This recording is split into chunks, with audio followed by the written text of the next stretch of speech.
Hey guys, I'm Tim. I'm Mike. Dan. And this is the Board Game Rundown. Today we are doing a top 10. This is so much fun. This list was really hard. This top 10 is basically top 10 games we would recommend you start your collection with. Must-haves for a collection. Yeah. We all kind of took different probably approaches because we did not talk about what our approaches were before we sat down to the table.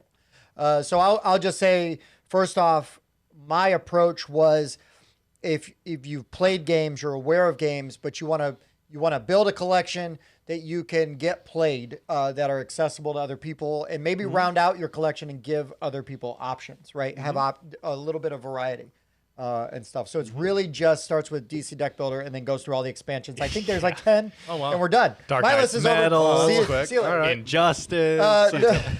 Mike, how'd you approach your list? I approached it kind of like when I was a new gamer, I was looking for games to buy to add to my collection. So I was a relatively new gamer. So my approach was, you're fairly new to games. What games should I buy that I can easily get to the table, teach to friends that also may not necessarily be gamers? So a lot of these are gateway, medium light or less. And most of them are easy to get and relatively inexpensive. I do have two kind of misnomers on that, but I'll get to why that is later. But this is kind of, I'm just new and I'm just starting to collect games. What should I buy list for me? Dan, what was your approach? Oh, sure. There's a lot of interesting mentalities that go into this. I kind of thought of it as if you're trying to start a collection, it's because you want people to come over and play your games with you. You want to have a social area where you can play games with people. Okay, if that's the case, you need games that most people will enjoy. Not necessarily some niche game that you might love, right, but a game that most people will enjoy. You also need, I did accidentally follow these are pretty affordable games. They're all in print and everything. I actually found the average price that it would take to kind of get all these games right now. Some of these games are slightly overpriced because of print runs. Some of them are probably cheaper because they're on sale. So it's like an average price. I made a whole stat sheet when I was doing it really quick of like 8 of my games play at 2 players. 5 of them play at 7 players. Oh, right. I have a whole stat thing that I did like that. 8 of them play in 60 minutes or under. 2 of them are 90 minutes or under. I have 1 game that says it goes to 120 minutes, and that's obviously going to depend on your thing. Sure. I have 4 co-op games and 6 versus games, right? Okay. So Nice. I was doing stuff like that, trying to figure out, you want a good wide berth of games for different player counts, different mechanics. You know, I've seen a lot of people do a list like this, and it's like, my number 10 is worker placement games. If I could only recommend 1, what would it be? My number 9 is deck building games. If I could only recommend 1, what would it be? I didn't do that, but I do think you should have a nice, wide variety of mechanics so that you can learn what you like. But also, again, you're trying to host game nights. You need to figure out what your friends like so that then after your initial 10 games, you can start catering to your group's preferences, right? So there's a lot that went into that like that. I don't think I'll have a lot of crossover, if I'm honest. I might cross over on like 3. Maybe. But I don't think I'm going to get a lot. I also did take the approach of, and I didn't limit it to 1 of each mechanic, but, well, you should have a starting worker placement game, and you should have a starting, I did kind of isolate, hey, here's a polyomino game you should have in your collection. Yep, So I have did some of that for sure. Yeah. Most of my games have different mechanics than each other. That's just not the mentality I had going into it. It just kind of wound up that way. Right. Sure. Yeah, totally fair. All right, guys. So before we get into our top 10, if you find this video helpful, please give us a like. If you really want to be awesome, also give us a subscribe. We'd love that. Ring the bell. You get notifications and all that good stuff. We have a very active Discord. Mike and I do live streams on Wednesdays sometimes with special guests. More often than not lately, special guests. Yeah. Where we do top 10s or whatever, top 5s, or we just talk about whatever we want to talk about. We take a lot of questions from the comments, and we steal also, we crowdsource all the top 10 ideas from the Discord as well. That's true. If there's a topic you want to see us covered, put it in the comments. Join our Discord and give us suggestions.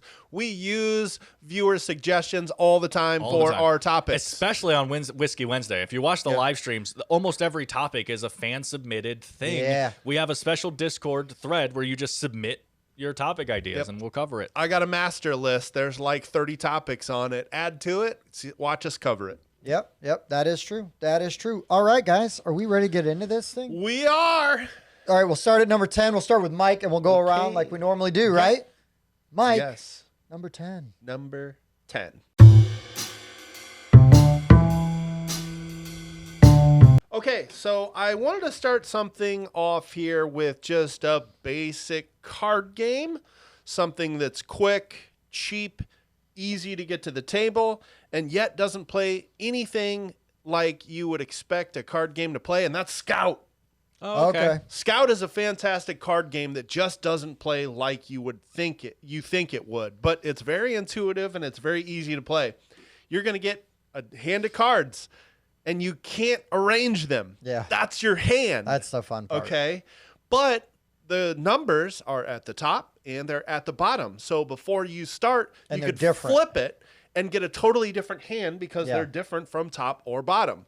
Now, the way you play is, let's say I play a single 1. Tim has to beat that by playing a 2 or higher. Let's say we get all the way up to 9. How do you beat a 9? Well, you could play a 10 or you could play pair. I could play 2 1s. So you continue going until people can't play anymore. And then when that happens, the round ends. Or when somebody runs out of cards, you're ultimately trying to shed all of your cards as you can. And anytime somebody has to, they can't beat the card or pair of cards that you've played, they get to take one of your cards and add it to their hand, and then that gives you ways to manipulate your hand. You can put it in the middle and create a bigger run or a bigger set. And you take that out of the existing cards that have been played. Yes. Right? Yeah. And so it's just very unique. It's very fun to play. It's a great gateway game. And Scout, if I want just a simple, it kind of is trick taking, but it's not really. It's a unique twist on trick taking. Right. But really like it's the what they're opposite. calling card shedding. It's you're trying to dump your hand as fast as possible, and it's very unique. It's like very Uno. easy to play. Well, I love me some Scout. If you want a quick card game with some nuances you haven't seen in a quick card game before, pick up Scout. Yeah, Scout is unique. The theme is arbitrary and I'm still undefeated. gross.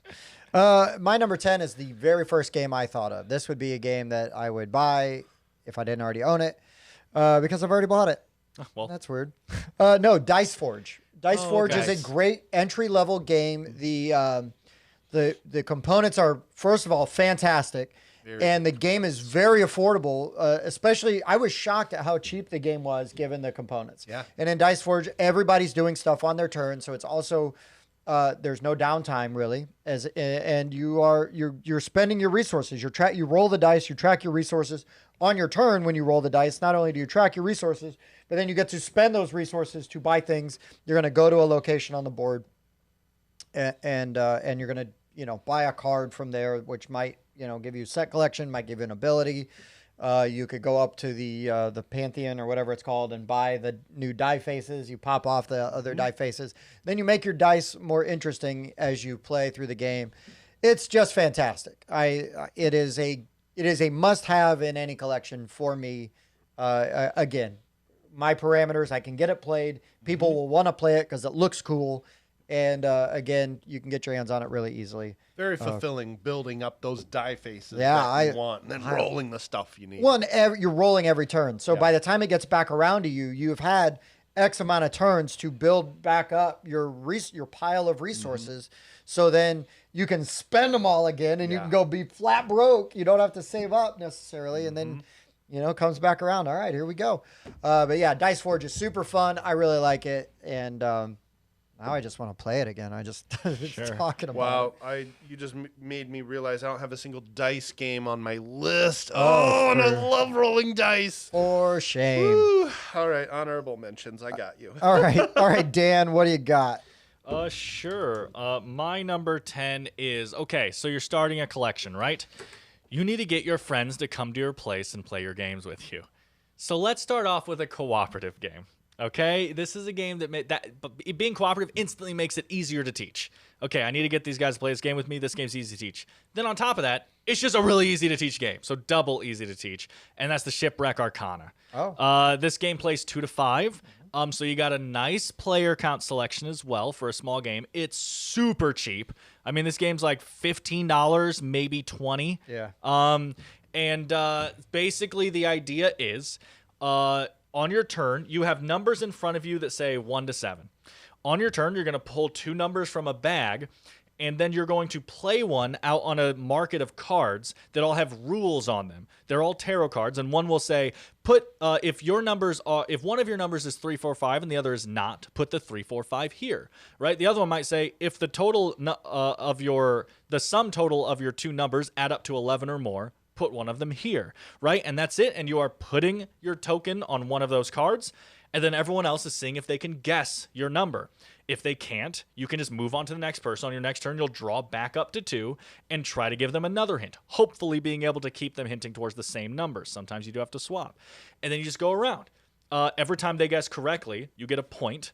And if you guess incorrectly or a card fades, which I won't go into right now, there's a bad point, basically. Like, there's 2 point markers that are chasing each other, and you want the good one to reach the end before the bad one. That's the whole game. It's super simple, very good cooperative deduction, which is hard to find, I feel. And it's beautiful. It's a beautiful. Tarot instantly gives you that mindset it has, and it's a very attractive game. And I just think that this is when you're looking for something like this, you want cheap, easy to find, easy to teach. This knocks all of those out of the park. With it being cooperative helps. Nice pick. Nice. Wide variety in our 10s. Yeah. I expect this to continue. Good start. Okay, we are on to number 9. Number 9.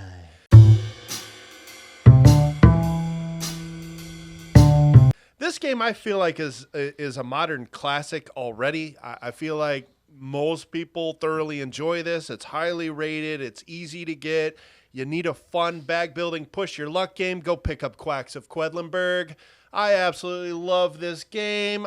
This is a game that I will sometimes celebrate over because I pulled the exact chip that I need. I know Dan is not a fan. It's very luck-based. It's fun. 100% luck-based. But man, if you get the geek up bits, or just go on an online retailer and buy coin capsules, so you get that satisfying tactile experience when you're pulling the chips from the bag. I don't like to pull cardboard from the bag. Plus, the numbers on the Quacks chips will wear off if you play it a lot, which I have, because I love it. I love Quacks. It is so fun. It's so simple. You can teach it to anybody. I haven't played it with anyone that hasn't enjoyed it, so I guess I'll never play with You want to Dan. play sometime? But Quacks is awesome. Like I said, there's other games that are kind of mimicking what it does, because to me, it's a modern classic already. Yeah. Quacks is a fantastic game. I would definitely, if I had to start all over, Quacks would be one of the first 10 games I bought in my collection. I have to admit that the acrylic things or the coin capsules, like, coming from someone who doesn't like the game, they like double the score. They're so good. Like, it goes from like a 1 to a 2. Like boy. Those acrylic tokens are amazing. They really are, though. They really are. Okay, so my number 9, I'm gonna stay in the same vein here, because that's a Wolfgang Warsch game, and I'm gonna do my Wolfgang Warsch game on my list. Ooh. And it's the one that I like slightly more than Quacks, even though I do love me some Quacks, and that is Taverns of Tiefenthal. Great choice. That is my favorite Wolfgang Warsch game. Nice. It is a designer that I enjoy a lot of his games. But that one's my favorite. And it's my favorite because it does so many things, and you can scale up the difficulty by adding the modules to it. I just prefer to try to play and teach it with all of the modules in, but you can definitely scale it back a little bit by not adding all of them. And really what you have is you're building your tavern, and you're just trying to get points by populating your tavern. You're drawing cards, and you're playing them out on your board. You're drafting dice, and then you're assigning the dice. You are upgrading your board by then taking the modular pieces on your board and like flipping them over. So then you get better benefits from or maybe it allows you to use different die there, or a variety of die there, or it just gives you a better benefit when you do assign a die there. So Taverns just does, it's deck building, it's dice drafting, it's worker placement. It just does. It's modular board thing. Yeah, I love it. I've always had a fantastic time playing it. Will happily play it whenever anybody wants to. It is one of my favorite games. And so it is a must, not only for my collection, but I do feel like that covers so many bases as far as having like variety of games in your collection, that you will have that game and you're not going to have anything else like it. You're going to have things that will share, there'll be cousins to that, right? But you're not going to have a clone of Taverns in your collection, especially not, I mean, there isn't one that exists that I know of. Nope. And so to just have a really nice, unique game in your collection that's affordable, easy to get your hands on. It's North Star Games. It's in print. Taverns is great. And the module that the version they sell now comes with multiple modules that you don't have to buy separately. No, every module just comes in the game. Comes in the game. There's an expansion coming out soon. Yeah, it's in Europe now, but it's not in the States as of the recording of this video. But I cannot wait because it's one of my favorite games. Of course, I'm going to get the expansion. You're right. There's nothing like it. I'm not just saying this. Sometimes we say this as a joke, and you can tell because we're smiling when we say it. This is literally my number 11. Oh, right on. I just didn't make it. I actually am surprised to say I don't have a single deck builder in my 10, and I tried to, which I just couldn't fit one in, and this would have been it. This is my number 11. Sure. It's kind of Gateway Plus, but I think that's fine. After you play 5 or 6 of these, you're going to be ready for Taverns. Oh, yeah. Yeah, you don't want every game in your 10 to be too light because you'll grow out of them like very fast. But if you have a good mixture, then sometimes you go for the heavy, sometimes you go for the light. So yeah. Yep. I think every game on my list, it covers a spectrum, but also even if I've had it for years or months, like it still gets played. So. And I have a few Gateway Plus. I just want to point out that's a step up. That's fair. And I think if you play it at the very basic without any of the modules, you could treat it as a gateway, but there's some things you got to coax people into, right? Ease them into a little bit. Sure. But anyways, Dan, you're number 9, sir. Okay, so you guys just played Shipwreck Arcana. It was fun. We did great. Oh, we did. Let's do the exact opposite. Okay. Now we're going to have a hidden traitor and we're going to kill each other. Yeah. Okay. And I want people to have this type of game in there, but it needs to be, again, a very easily accessible one that, like, I'm not going to say Blood on the Clock Tower or something, right? Like, you need something that most people will enjoy right out the gate, simple to teach, simple to play, and that's Deception Murder in Hong Kong. Oh, that's not the one I thought you were going to go with. Yeah, that's a good one. I think that so first of all, this game plays 4 to 12 players, and it plays good at all player counts. Yep. Which is very rare for a game like this. Then on top of that, Wolves of Mercia, is that what you were thinking? Yeah, that just popped into my head when you said that. So then not only that, but so the basic idea is, let's say we have 5 players, okay? One player can't talk, and they're the clue giver. They have these boards that they're setting out, and they're putting bullets on it that say, this murder was loud, this murder happened at night, this murder was probably in the summer. You're saying these kind of like abstract sentences like that. Everyone else has 10 cards in front of them. There's 2 rows of 5. One is the weapon that you used for the murder, and the other is the evidence that was left behind at the crime scene that leads to you. At the start of the game, everyone closes their eyes, and then the murderer opens their eyes and points to one card in each row, and the person giving the clues sees this. They know who the murderer is. Then everyone opens their eyes, and the whole game is just discussion. The entire game is just, it happened in the summer? Okay, well, Mike has a surfboard in front of him. Yeah. So that could have been and this snow what was shovel. going on. I got a snow shovel here. So it's probably not me, right? And then as they're doing that, the clue giver is slowly pulling more tiles out and revealing more clues until the last bullet is placed, and then it ends. Right? And people have badges. They can make guesses as they're going around. Once you spend your badge, you're out. And there's voting and all this kind of stuff that goes into it. It's a social deduction game, right? But I just think this one is so simple. It's very affordable. It's easy to play, easy to teach, plays good at all player counts. I just think this hits all the nails on the head. And again, sometimes you want to cooperatively deduce what everyone else has. Sometimes you want to say that Mike is evil. He's always evil. Let's kill Mike. Sometimes that's just what you want to do. And I think these are 2 games that do that. So Deception, Murder in Hong Kong. Also, this is the non-social deduction enjoyer's social deduction game. Right. Because you don't have to bluff. Yep. You're not like, oh, no, it's not me because It's just you're looking at other people's cards and you're just using you're just logical building a deduction to say, Yes. well, well, Dan's got a beach towel, so that's why they picked summer. Yeah, but between beach towel and surfboard sticks out way more. Yeah, Come on, I don't it's know, probably beach you. towel. Yeah. Again, I want to point out I have a snow shovel, so yeah. not me. Like that's the whole game is just talking, Yeah. and it's very interesting and easy to get people into. So yeah, that's a good pick. Great I've game. played that with so many non-gamers, and that's a good pick. Yeah, for sure. great game. Great game. Number 8.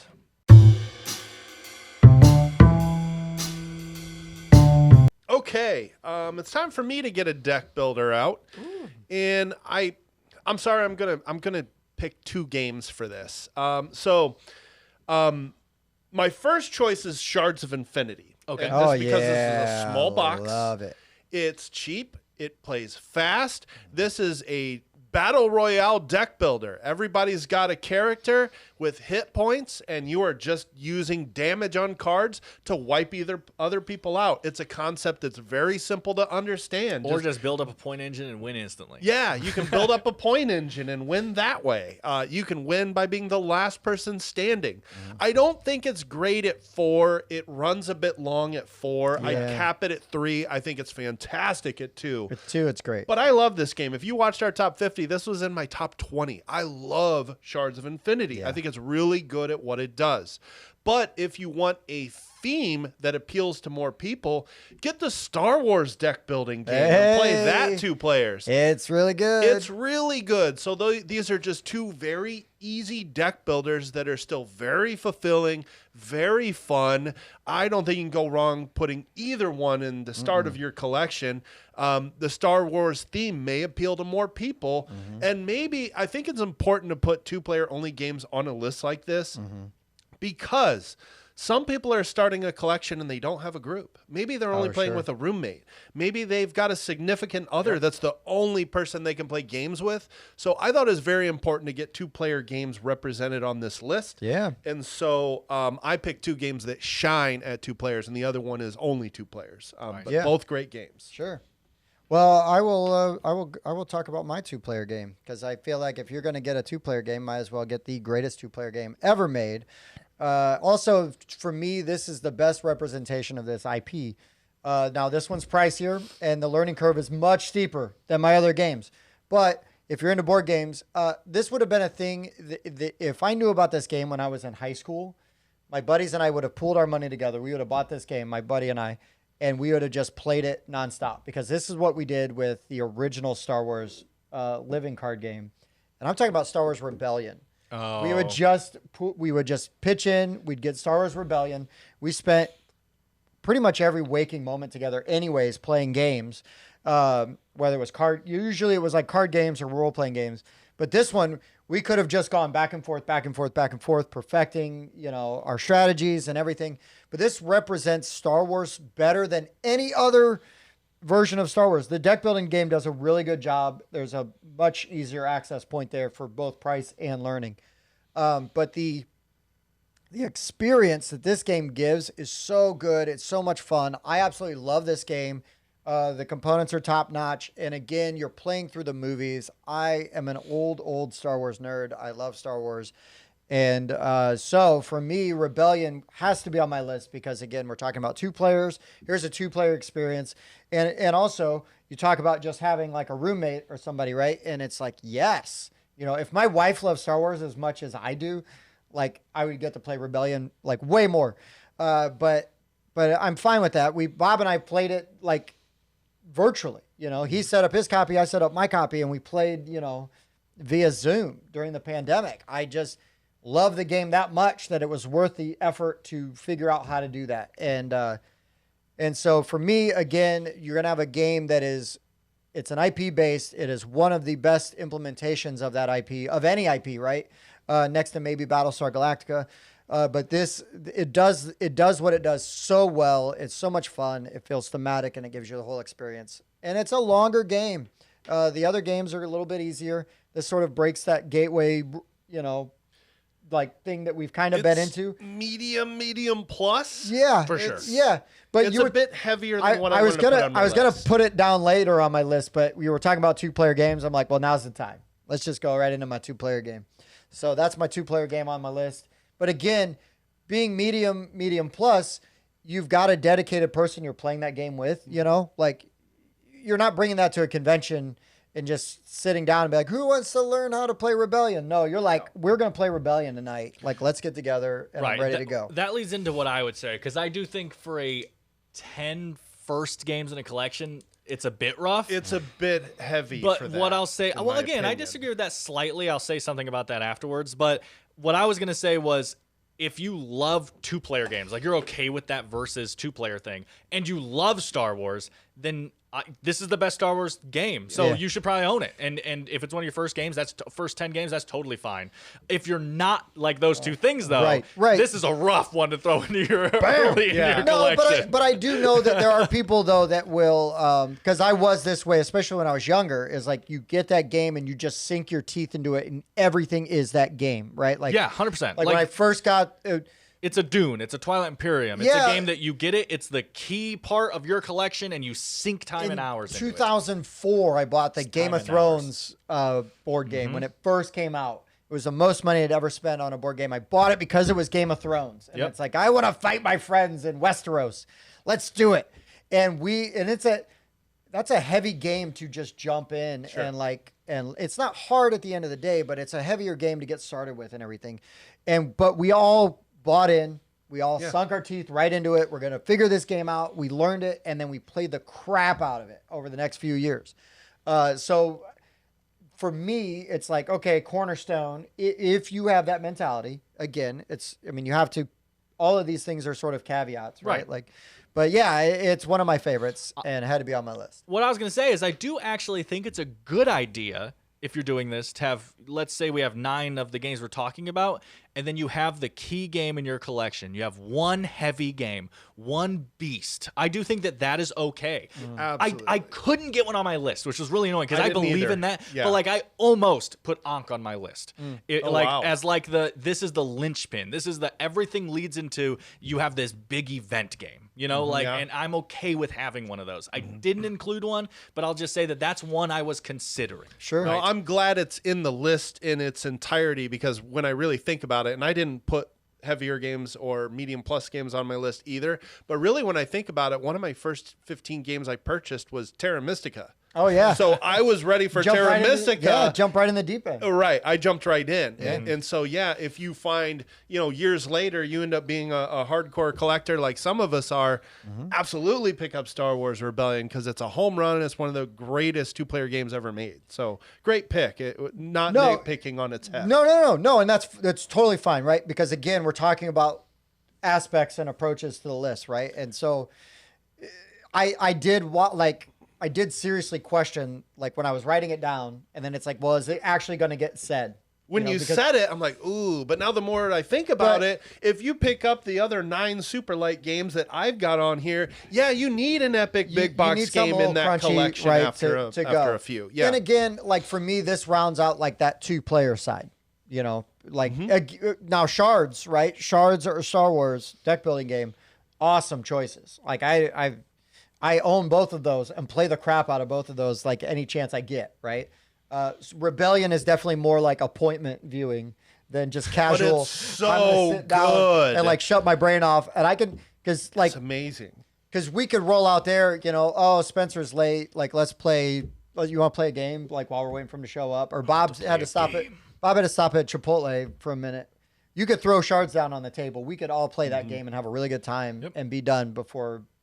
But before when you set up Rebellion. Yeah. When you get Also that true. thirst for something with a bit more to it, that when you're done playing it, even if it takes 2.5 to 3 hours, you feel like you've done something epic. Yeah. This delivers. And you come away with a story too. Yeah. And I like that too. So anyway, Good sorry, pick. Good Dan, pick. what is Nope, you're fine. your number 8? Well, I'll tell you, I literally just changed some numbers on my list here, because while I'm usually against that kind of thing, this isn't really a top 10 to me. It's not like I'm saying 1 you need to own before 10. These are 10 games. Yeah, Dan this is just 10 games. changed his Yeah, numbers mark the date. Mark the date. Dan. Dear Diary. 419. Yeah, 419. I broke Dan. It's official. So I'll just get my 2-player game out of the way. Yeah, do because it. this Nice. is now 8 is the 2-player number. Yes. Is the 2-player it's number. pretty obvious if you know me, but I agree with everything you guys have said. You need a 2-player game, like Ooh. a game that's I know which one it is. best at 2 players in your collection, and the best 2-player game that's out there is Modergate. There you know, is Watergate. Watergate is the best 2-player game that exists. It's just amazing. So obviously it covers the Watergate scandal. I was doing Wario. Yeah. Wow, Buffett. So one player plays as the Nixon administration. One player plays as the news. I can't think of what the faction Washington is called. Post. Sure. In the game.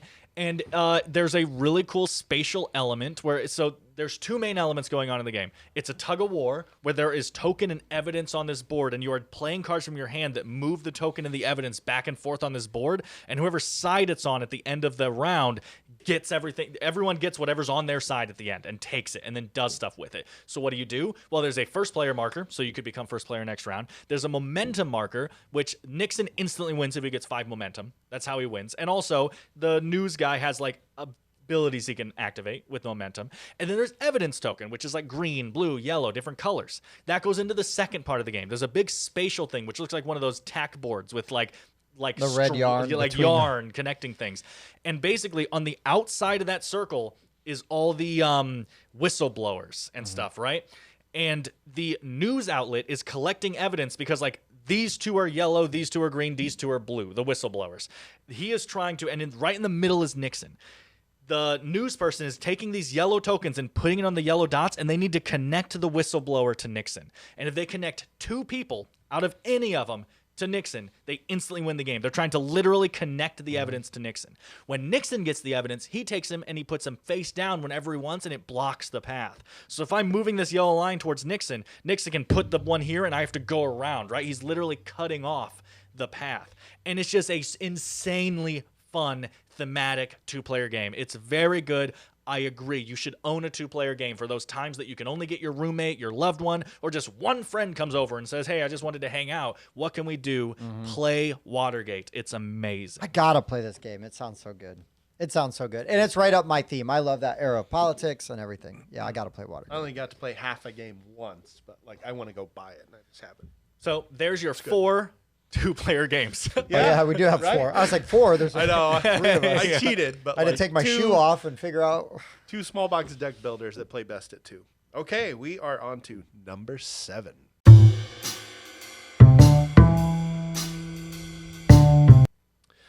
My number 7 is an obvious pick, but that doesn't mean you shouldn't start your collection, and that doesn't make the pick any less good. That is Settlers of Catan. Oh, good This is pick. the evergreen game to me that is my favorite, and it's not even particularly close. I think Catan, to this day, is still a very fun game.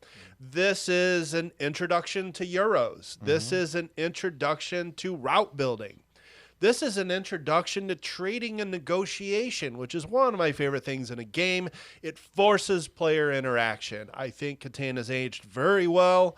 If you happen to like the Game of Thrones theme better or that IP better, go get the Game of Thrones version. Right, it's really good. Because it only adds one extra thing. Yeah. And that thing, the wall, is Yeah. thematic. It's also not too much more, It's right? To where barely like more. we could say Starfarers because I think it's a much better It's a game, lot more. but it's double the price. It's a lot And it's a more. lot more. Yes. There's more to it. But Sure. Game of Thrones is a good IP that is very popular. That may get more of your friends interested because the Settlers of Catan theme isn't all that great, but it is a game that more people are aware of, and maybe that alone will get them to play it if they haven't. But I still enjoy Catan a lot. I still really enjoy Catan. I haven't played Starfarers, but I'd rather play Game of Thrones because of the IP and because of the wall and everything. But it doesn't make it less of a good pick. If you're starting a collection, get Catan. Catan's really good. I still really like it. I know it gets poo-pooed on by a lot of people and contemporary gamers. I will play OG Catan. I have a great time with it. Still I do. love Starfarers. I love the Game of Thrones version. I'm excited to play my 3D version of Yeah. Catan. It looks beautiful. Looks amazing. Yeah, I enjoy the game quite a bit. Good pick. Good pick. It's not on my list, but a really good pick. It's obvious, but that doesn't make it not a good pick. Well, and the obvious thing is kind of why I think it's a crappy pick. I'm just kidding. But no, I feel like not most people, but a good percentage of people who are starting a collection have already played Catan. Well, that's what's weird. It depends. I have been playing these types of games now for 10 or 11 years. I played Catan for the first time 4 years ago and instantly went out and bought it.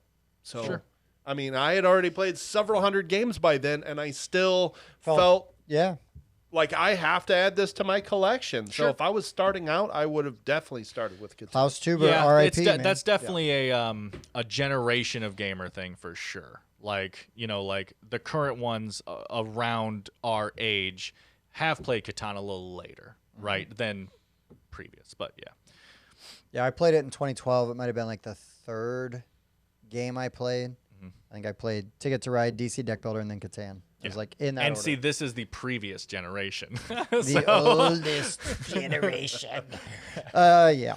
All right. My number 7, I went with lucky number 7, inspired by this, because you want your number 7 horse to win. Ready, Set, Bet is my number 7. Yes. Ready, Set, Bet is a relatively new John D. Clare game.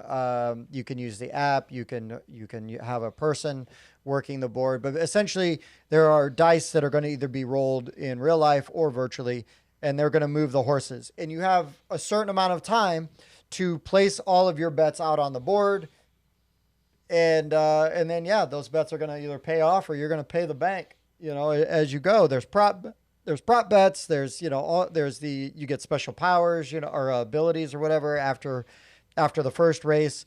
This game is very accessible. It's very fun. It's stand up and shout at cardboard or wood horses. I don't want you to underrepresent Tim. I didn't put this on my list, but it's insanely fun. It is so it's good. So fun. Like at Thanksgiving, I've got my parents and my uncle screaming at the TV, Yeah. "Come on, 6!" And like you see a group doing that at your home, like one of the first few times you host a group. They'll be back. Yeah. Like, they're going to be back and want to play that game. That's a great pick. And again, it's an experience, right? It's an experience. So to have a game that gives an experience and everybody comes away with a fun story to tell, blah, blah, blah. Usually you don't play it just once, usually, unless it's like the end of the night and we're all getting tired. It's like, oh, let's just go out with a bang. Usually I play this game multiple times in a row. And, we all go nuts and plays fast. I've only played with the app. I'm looking forward to playing it live action, where Live action. But stay tuned for more of that later. Oh, yeah. But yeah, Ready, Set, Bet is my number 7. Lucky number 7. Invalidates my list by not having it on there. Well, Great you're welcome. choice of putting it at that wasn't the 7, only too. thing. I have broken this game. broken Dan's list, and now I've just broken Mike as a human being. I've been you playing change my games number? 10 years. This is in my top 20 still. I love this game. Yeah, it's it's a really great pick, and it's really Super fun. inexpensive. Yeah, and it's really cheap to get. Good time. Really good Easy time. to learn. Great play. Great pick. Welcome back to the program of games Dan likes. So this is the default one. I purposely had it really low on the list because everyone knew it was going to be on my list. Guess what? If you're starting a collection, you need the Rowdy Party game, which kind of goes into Ready, Set, Bet, right? And my number 1 pick is always, because it is a 10 out of 10 perfect game, just one. The game is perfect. The entire idea of the game, I'm annoyed I didn't come up with it and get it published, because the entire idea is there's a card with 5 things on it. One person doesn't see the card, picks a number, 3. That number has a word associated with it. Bumblebee. Everyone else writes a 1-word clue to get that person to guess Bumblebee. They show each other first. If any of them wrote the same thing or similar, like there's rules with like root words and blah, blah, blah, they're eliminated and they can't show the person. Everyone else shows the person. That person guesses. If they guess correctly, you get a point. If you guess wrong, you don't get a point. Oh, That's the game. that's a game. That's the game. It's amazing. It's really super good. cheap, super affordable. You play for an arbitrary amount of time. What I usually do is I will I will take I will cut the deck a random amount of cards and set them aside, and I'll say, we're playing this many. Yeah. And then at the end, we count how many yeses and how many nos we got. And whichever deck's bigger, that's what we did. You know, like, hey, we got 7 yeses and 6 nos. We've won. Like, that's literally all the game is when I play it. Screw the rules. I have money. Kaiva quote. So anyway, that is just one. It's the perfect party game. You need one. You need that game to, like, that you play first when, you know, to kind of break the ice on game nights and everything like that. You need a game for the end of the night when everyone's winding down and you just want to play something that doesn't take any thinking, but it's still fun. And again, the way we play just one, it's really easy. If it's like, man, I'm packing up, I'll play like 3 rounds and I'm going to get up. And leave. Exactly. You know, and then it doesn't matter because everybody else can keep playing and I can be like, have a good night. It's really, I can't think of the expression right now. Jump in, jump out. Yeah. Can't think of that expression right now. Yeah, but I think you just said it. Okay. But it plays 3 to 7 players. If you're playing at 3, you need like people need to write 2 clues each or something. It doesn't play great at 3. I would say it's 4 to 7 maybe. And honestly, buy a second copy, and now it's 4 to 14. Yeah. And it doesn't add to playtime because you're just everybody's writing down the it's all clues simultaneous. Yeah. You reveal. It's a great game. You get great stories from it. We have a joke in my family where one of the cards, either 1 or 3, I think it's 1, is Spartacus. Oh. And now whenever that card comes up, everyone in my family writes I'm as their word, I''M. And so we always all cancel because we all write the same thing. So if the person ever opens their eyes and everyone's canceled, they go, is it Spartacus? Because everyone wants to say, I'm Spartacus, right? Like, and that's the joke. Like, you get these kind of dumb things that happen in these party games. And just one is just a 10 out of 10 game for sure. Great pick. This is an example of me intentionally leaving something off the list because I knew Dan would talk about it. I wanted to talk about more games. It's a great pick. Great pick. And a must own. Yeah, every single person I have taught just one enjoys it, and we play again. I feel like when you get into the hobby, there should be somebody to give you like a welcome bag, and the welcome bag should have just one. Oh, yeah, seriously. Well, it's actually the just one box with other gifts in it as well. I think is what you're saying, right? Like you get this, and there's some other welcome gifts. Here's a gift card. Well, to the local Catan game box store. is bigger, so it's a Catan box. Put just one in there. It's funny what Mike said a second ago because he said it's a game you always want to play a second time.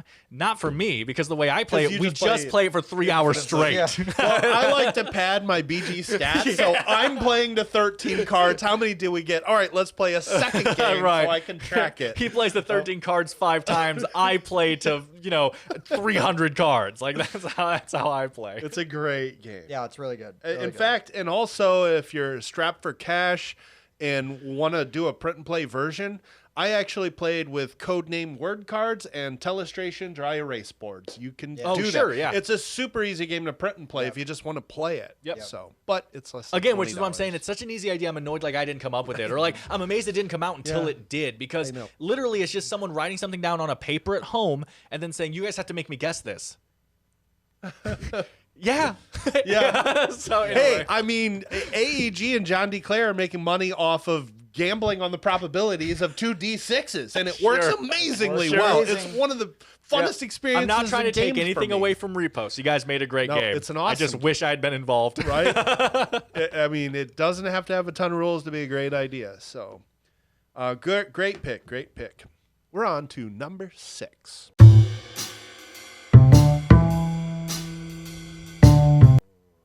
Okay, this is another one that I think is another obvious pick, but again, I'm going to be the only one that'll mention it, so it needs to be in the start of your collection, and that's Wingspan.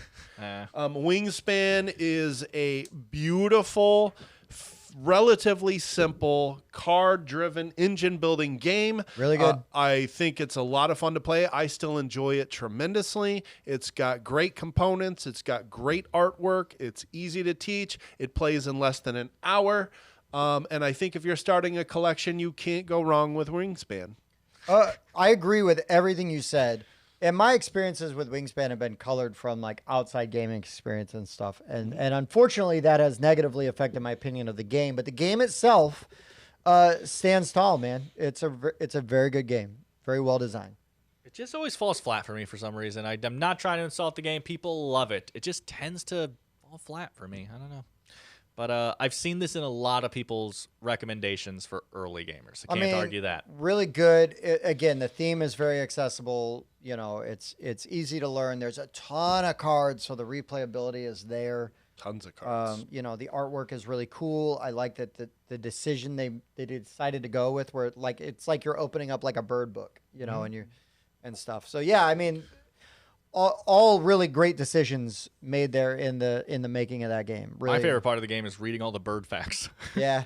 Yeah, I think that's an interesting flavor text. It's not flavor text. This is like you're learning biology by reading these cards. Oh, this type of bird is native to Western Africa and wasn't first found until the late 1700s. Interesting, right? It eats this stuff, and its wingspan is only 50 centimeters. So it's like you actually learn something by playing Wingspan. I actually bought it because I knew somebody who was a huge fan of birds. Oh, right on. And I played it with him, and he instantly went out and bought it. Yeah. So that's great. That's great. It's a great game.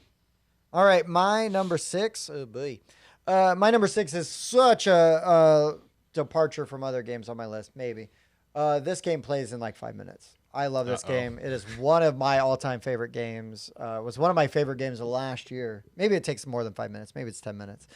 It is a re-implementation of a game that I already enjoyed quite a bit, but then they put a theme on it that I like better, and that is Marvel Remix.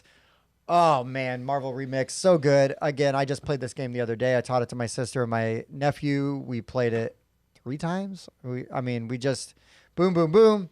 You know, you bang out a game of it really quick. It's over too soon. You know, I almost had the perfect hand.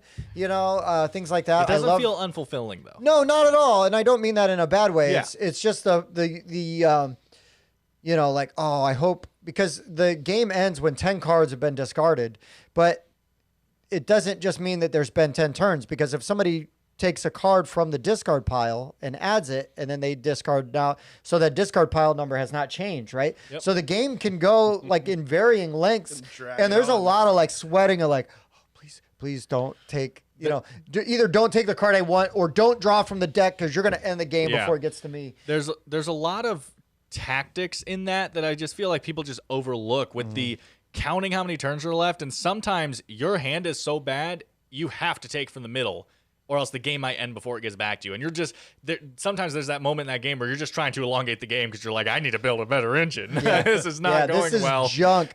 And essentially the idea is in your hand you're going to score all the points in your hand at the end of the game. But there's a villain in there, right, who needs requirements met, or they are going to lower the score in your hand. You have to have a hero or an ally and a villain in your hand to even score any points at all.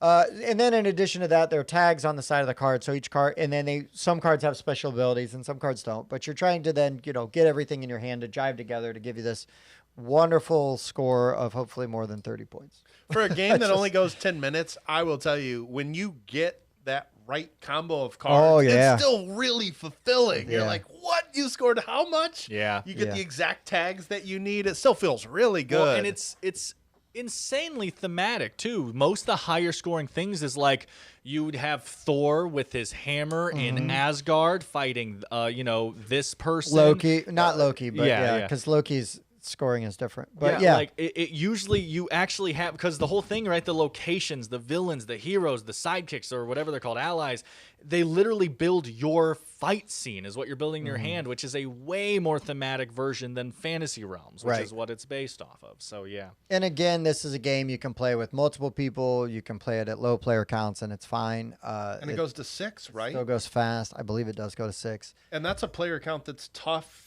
That's a tough player count is 6. So anytime you can get a 6-player game, grab them. And again, it still plays quick. Yeah. You know, and it's very cheap. It's very affordable. It's out there. WizKids, right?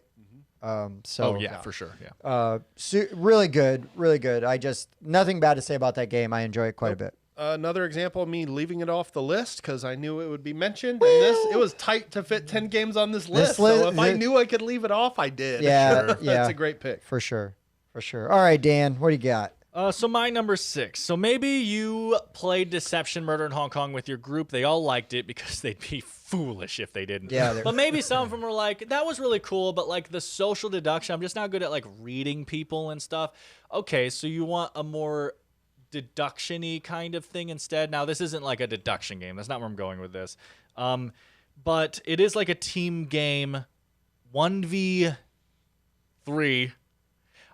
in this one, and that is Whitehall Mystery. So one person plays as, I'll just say Jack the Ripper. It's technically not, but whatever.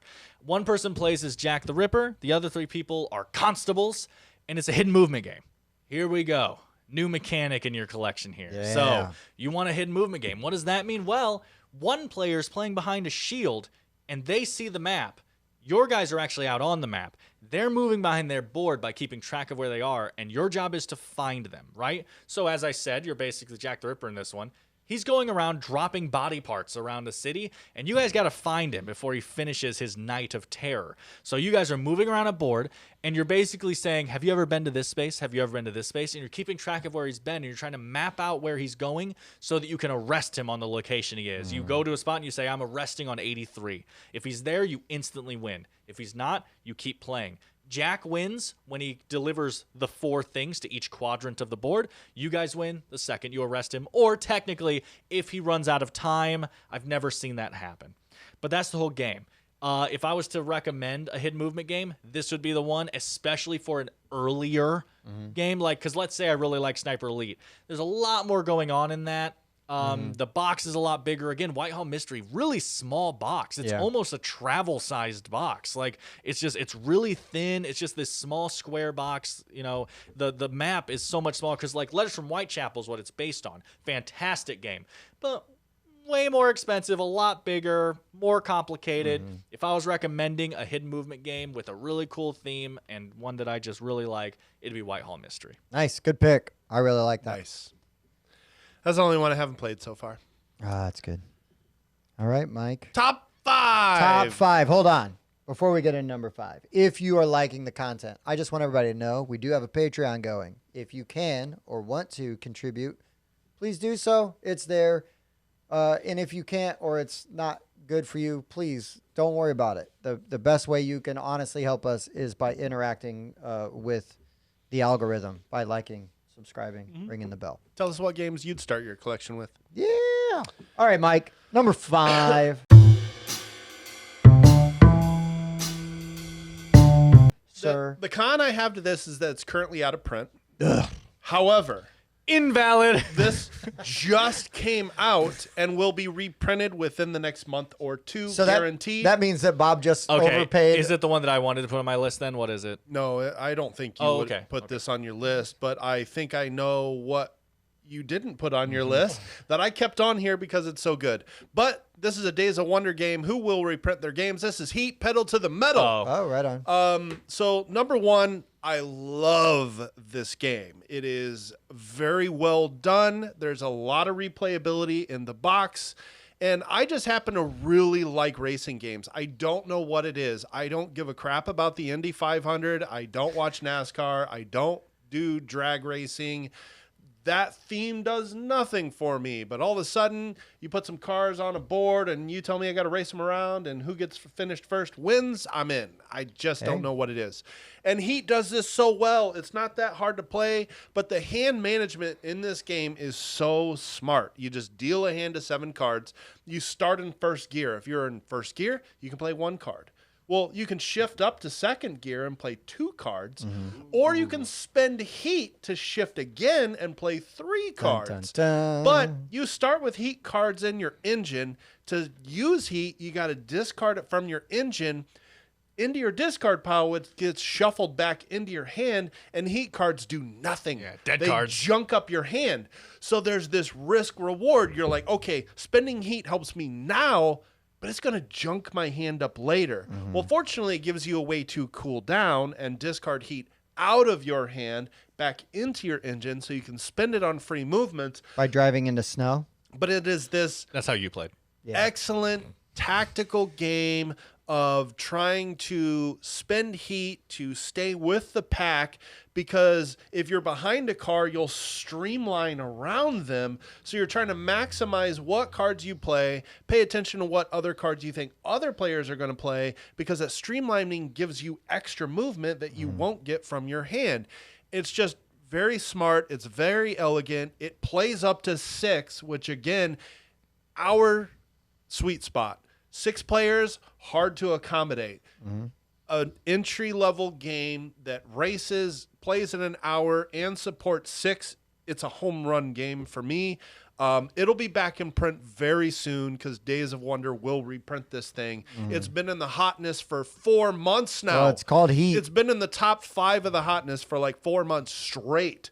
It's worth the hype. This is a fantastic racing game. Yeah, it was, and it's only out of print because they did one print run late last year, right? And sold out within 2 months. Yeah. It's worth the hype. It's really good. It's really good. All right. My number 5, I agree with Dan. You need to have a hidden movement game on in your collection. I said a good one, though. You need a good one. Oh, I got a great one. Oh, okay. I got a great one. This isn't even my favorite one, but it is one that I feel like is a great way to start because it's the one that got me started on them. And that's Spectre Ops. Okay. Spectre Ops, super fun. You've got some fun minis in that game, too. So there's the aspect of that. And then there's the player that's the agent. They're trying to go around and set the different bombs in the different areas. And so you know where they start. They're going to start in like one of 2 places. And then everybody else kind of starts at the bottom of the map. And they're trying to get their way up there. And then the agent is moving. And, they're marking on their board where they're going. And then you're kind of like spreading out and you're trying to look down these different like sight lines, right? And then all of your players have asymmetric powers, which is super interesting. And what's really fun is you don't even know what agent they picked until you see them. So in all of those agents have different powers, which is super fun, really interesting. It's definitely more complex and meatier than Whitehall Mysteries. And Whitehall Mysteries is awesome. Sure, I purposely chose a lighter one. Again, I could have said a few other ones. But for me, Spectre Ops, it's got enough crunch there and enough variability but then, there's that tension there that's with hidden movement games that I really enjoy. And it's like, whether you are the person that is running and moving, secretly around the board, or whether you are hunting and you're like, and then the other thing in that game is you don't have to, but you can play with a hidden trader. Which also makes it really fun. Done that. Oh my gosh. We have some crazy stories playing with a hidden trader. Because then once you reveal who it is, everybody just starts attacking that person. Yeah. Interesting. It's really fun. Spectre Ops is really good. Plat Hat Games, I believe. It's probably out of print, but no, it's still available. Okay. Yeah. And I will say I'm by far from an expert on the 1v mini hidden movement games. We know. Of the ones I've played, that's my favorite. Is it? Yeah. I really like Spectre Ops. I like everything that it brings to the table. It's a very satisfying experience. I like all the abilities everybody gets. It's I fun. like the color. I like the theme. Yeah. I like the color and theme for sure. I don't know. It just got overshadowed to me, but it's not a bad first one. Sure. No. I think it was my first one. And again, that was the first one I played. I played it early on in the hobby, so it made an indelible mark. But I still really enjoy it and like it quite a bit. So Spectre Ops is my number 5. First one I played too, and it's still my favorite one. Nice. I haven't played Whitehall Mystery. I haven't. So my number 5. You know what? I agree with Tim. What? Tim's right. You worded it like that for your Spectre Ops, so I'd word it like that. You need a fun little card game hand management game, don't you? Marvel Remix is it's amazing. I think it was in my top 10 when we did best games of all time. So it's just fantastic. Gosh, I love that game. I mean, you literally get this little $15 card game, and yet the decisions you're making in this little time span. It is so good. It feels so much deeper than it deserves to feel. And I highly recommend it. So yeah, like Tim said, Marvel Remix. Man, it's so good. It's I love a it. great game. I love it. I was going to be surprised if it wasn't on your list, but I love it too much to leave off of my list because I thought it might be on your list, and I had to be on the list. Needed to be talked about. Yeah. Needed to be talked about. Number 4. Okay, so this is one of the first games I thought of. This was my gateway game. This was the first game I ever added to my collection.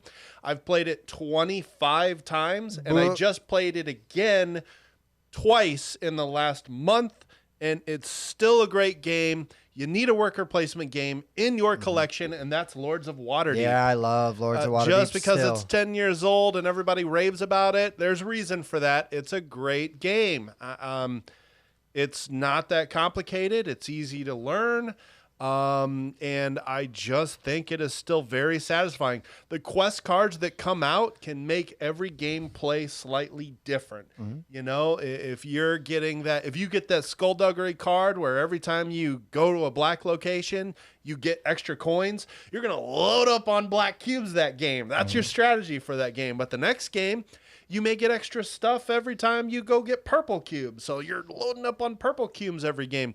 Every game can play a little bit different based on the quests that come and out. also, though, not even just the quests, but the buildings, because you're going to be adding. buildings That's change my so favorite much. part of it Oh is my building gosh. and adding new worker Well, placement yes. spaces. Not only is it just really cool, like it's your favorite part, like you said, it's probably my favorite part too. It's fantastic. It's the best part of the game. But also, I was talking to, I think it was Levi recently about this, and he pointed something out that I think is really interesting. That is a worker placement game where on your turn, you're benefiting someone else.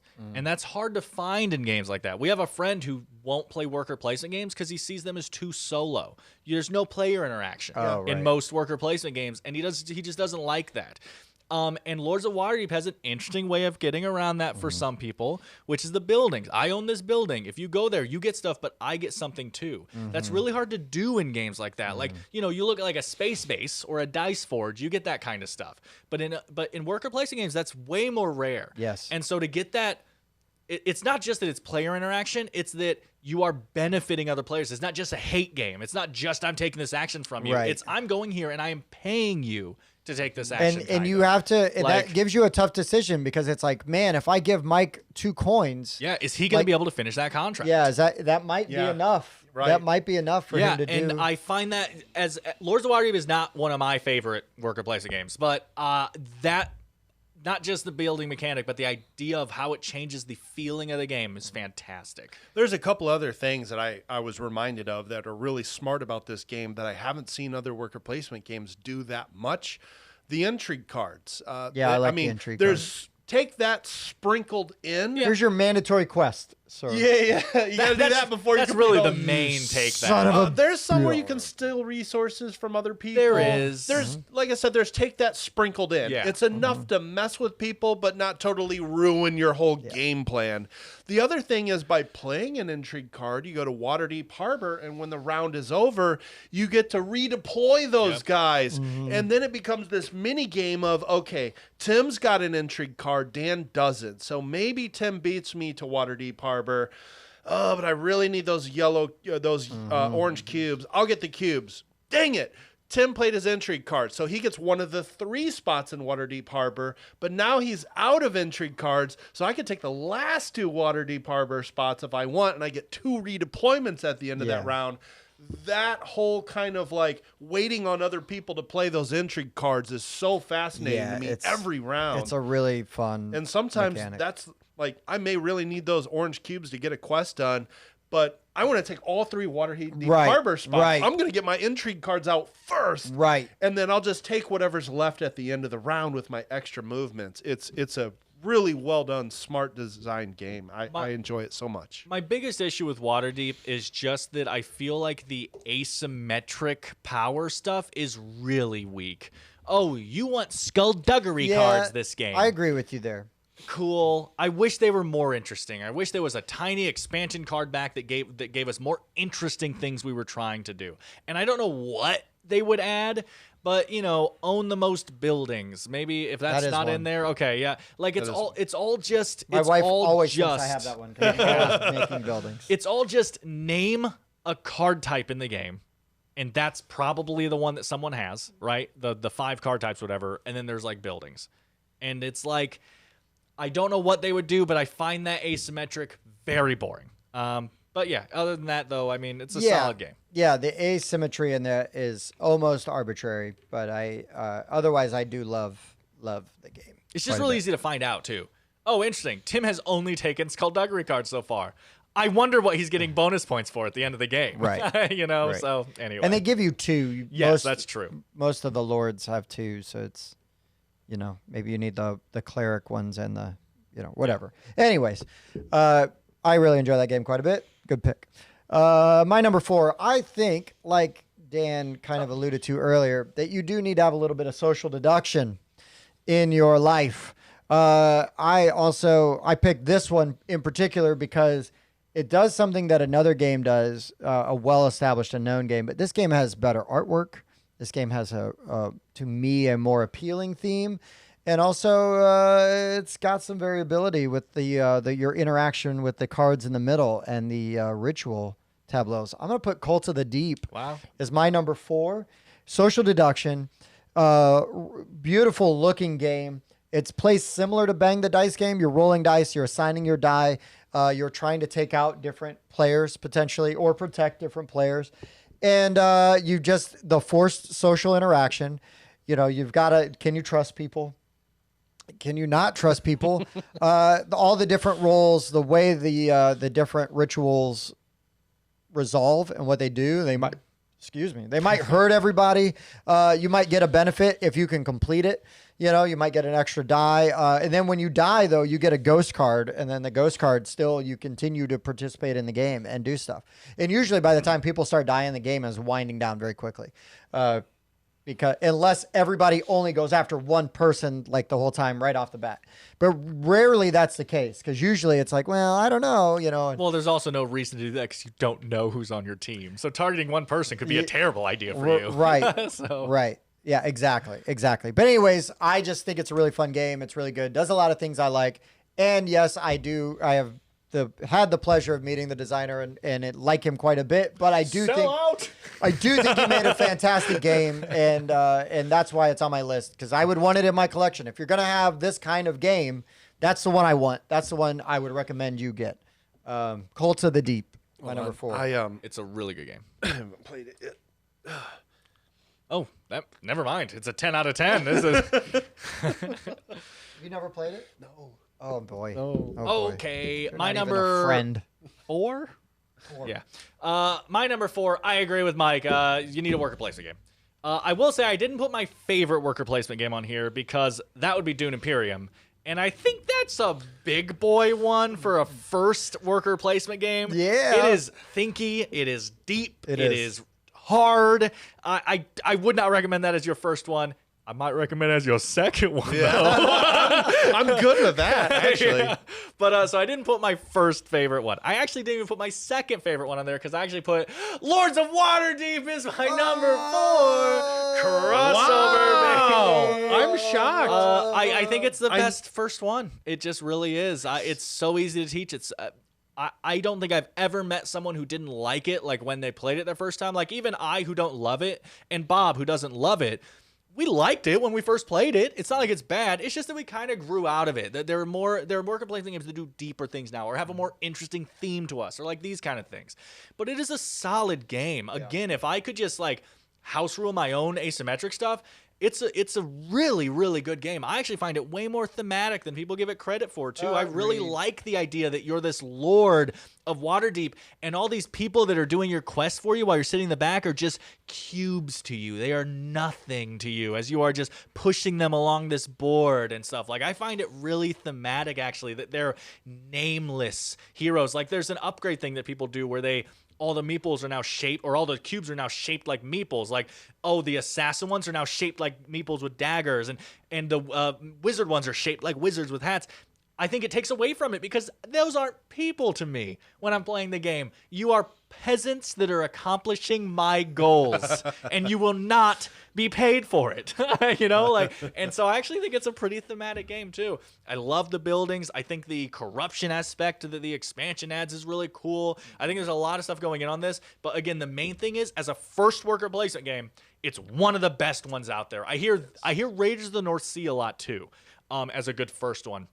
I've only played that one once, a very long time ago. I feel like Lords of Waterdeep has more replayability because of the variants and quests. Sure, yeah, the quests that are out there. And I think you could easily house rule, like you could experiment with like, okay, all of your quests need to be 10 to 20 point quests as one of your secret goal cards. I think you could potentially add your own. No, that's what I'm saying. I would be interested in looking into that if I was going to play it again. I just think you need purple or yellow quests is a very boring asymmetric power. But anyway, great choice, Mike, on a great number. Wow. Yeah. Lords of Waterdeep. Wow, we have a number and game crossover. That's That is crazy. I've amazing. definitely never done that with Dan. Yeah. I don't think. Oh wait, blood on the crock. Blood on- what did Blood on you the just say? blood on the crock pot. That is what I was going for. Yeah, Blood on the Clock Tower. Yeah, I mean, it takes time we, to heat up. we knew that one was going to be, though. Boy, here we go. Two things. One, Tim, do you smell that? It smells like validation. Oh. Number two, why wasn't Midgard on here? Is it because there's a little bit more going on? That's not Less as good. people like it. That's not true at all. But What'd you less say? people. I said because it's not as good. I hate that game. It's not one of hate my is a favorites real either. strong It's word. better with the expansion. Less people like it. It relies on dice. So like Levi hates dice games, right? So someone who doesn't like dice games, and even though the entire game is dice mitigation, some people just don't like dice. And so I'm not going to recommend that as a more blanket worker placement game. I think Lords of Waterdeep covers more ground. I think you should try Champions of Midgard because I prefer it. I do think it's really good. You know, Caverna is great. I could name a bunch, but I think that if I'm introducing an intro to people, it was my first one, and I appreciate that it was my first one. I think Waterdeep is a very good setup for Champions because then you come into Champions of Midgard and then you can play it. You're gonna mostly know how to play. You're gonna bare bones know how to play it already, Right. And then you can decide for yourself if the other things that it does differently and uniquely are for you. You know, I agree with that statement. I think it's a better way to lead into Champions of Midgard. I also just personally. think part of it is a teaching thing for sure, and I could blame myself for this too. But I think that if you're teaching Champions of Midgard, you know, a game that's not on the list, you need to go into it telling people, hey, you're going to be purposely killing your dice later. This is not how you win the game. Right. People go into that game not understanding that, and so when they're collecting all these warriors, and then they go out and they all die. They go, wow, I didn't gain anything. That was just pure luck. It sucks. And it's like, no. Dying gets you more than living most of the time. Well, Dying and is perfectly okay. with the expansion. You're right, with the expansion. Valhalla the is game that should just expansion. the Valhalla expansion should just come in the base game. And I'm not gonna lie. I agree with that. Having played both, I had a much better experience playing it with Valhalla. But even with the main game, though, it should be explained that the entire point of the game is your guys are going to be dying. You know, like that needs to be very importantly said. I mean, it's like in Waterdeep, you spend those cubes to complete that contract. I lose Right. now all of these Except cubes. that in I built up. Champions, you can lose all your cubes and not And still complete not get the it. contract. Yeah, it's a bummer. That just people need to know that. They do. Also, with Lords of Waterdeep, get Scoundrels of Skullport Right. and use both modules. Right, that's what I was talking about. It adds the Yeah. corruption and it adds Yeah, Under the Mountain. port, and I don't remember. Yeah. Yeah. Okay. All right. Number three.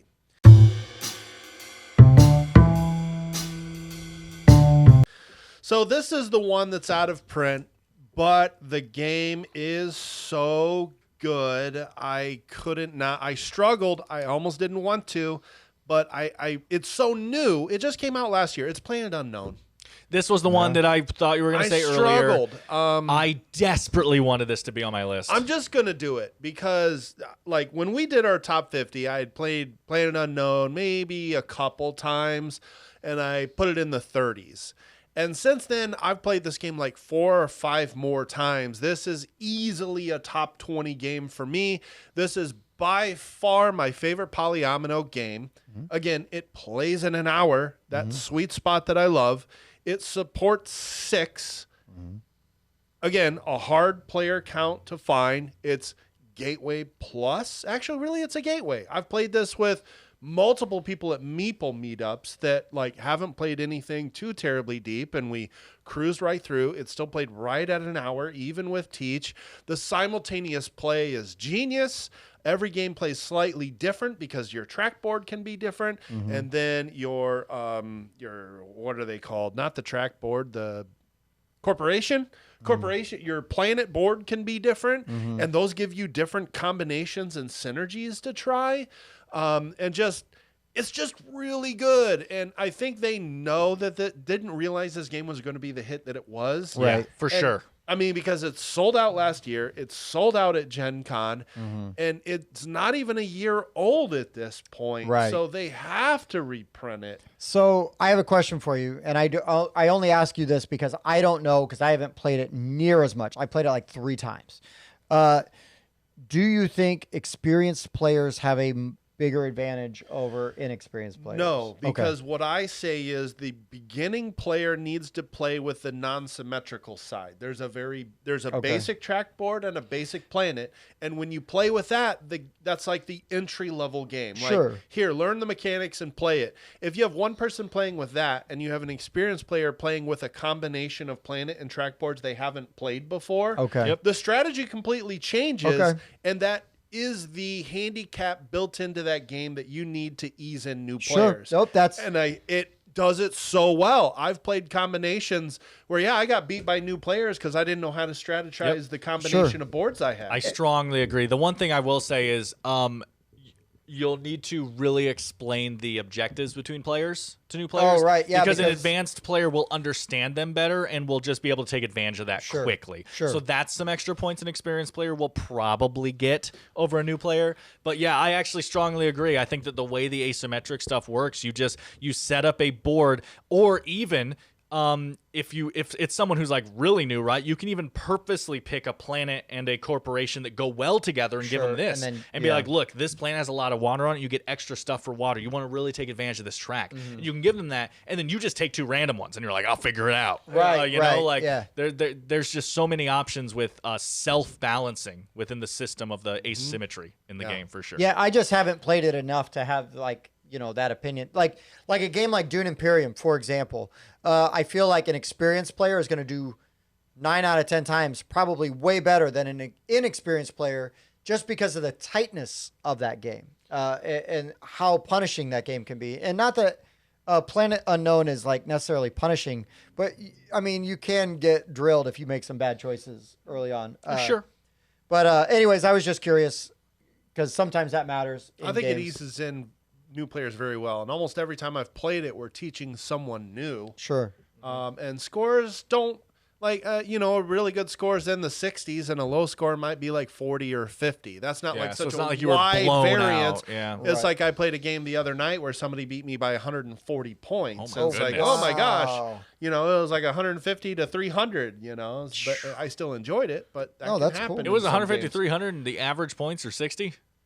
Oh no, not playing it. Oh my! I was like, what? I played a totally different game that I learned for the first time. It was Earth. Okay, I was like, what did you do? It's a point salad game. I got blown out. I loved it, but that won't happen in Planet Unknown. People aren't going to score more than like 65, 70. Yeah, okay. Right. That makes more sense according to my experience. Not a game of Planet Unknown, a different game. Yes. All right. My number 3. My number 3 recently has just hit the shelves. This is an evergreen game for me. I absolutely love it, and I think everybody should have it in their collection. It is Auction. It is Set Collection. It is so much fun. It is Push Your Luck, and that is Ra. Knew that was coming. Ra is 100% on my list, especially now that it's back in print. Yeah. Before, when it was out of print, honestly, if we did this list a year ago, Ra would not be on there, even though I love Ra, but now you're going to be able to get it. And you can get either the nice Pharaoh edition, or you can get the still very nice regular edition of it. You're going to be happy either way. And I would say if you're building your collection, you just look at the bits and you make your decision. You know your budget. But that is a game that I wholeheartedly recommend to everybody. It is a super fun experience. Kind of like Ready, Set, Bet, stand-up moments, sometimes when you're watching, we literally like chant when we play it, around the table. It adds to the experience for me. I just love it. I love either, barely not busting or watching somebody else bust as they're trying to not draw that last raw tile. And I don't care if I don't care if I come in 3rd place because I busted, because it was worth it. It was so much fun. You would care if you came in 4th, though. Oh, yeah. That's it's a garbage game. Why did I play? This is a waste of my time. I might as well have flipped a coin. This game is garbage. No, but Ra is so much fun. I've had a great time every time I played it. It's super fun, whether win or lose. It's a great experience. It's now back in print, 25th Century Games. Everybody should know about it. It's really good. Ian O'Toole artwork.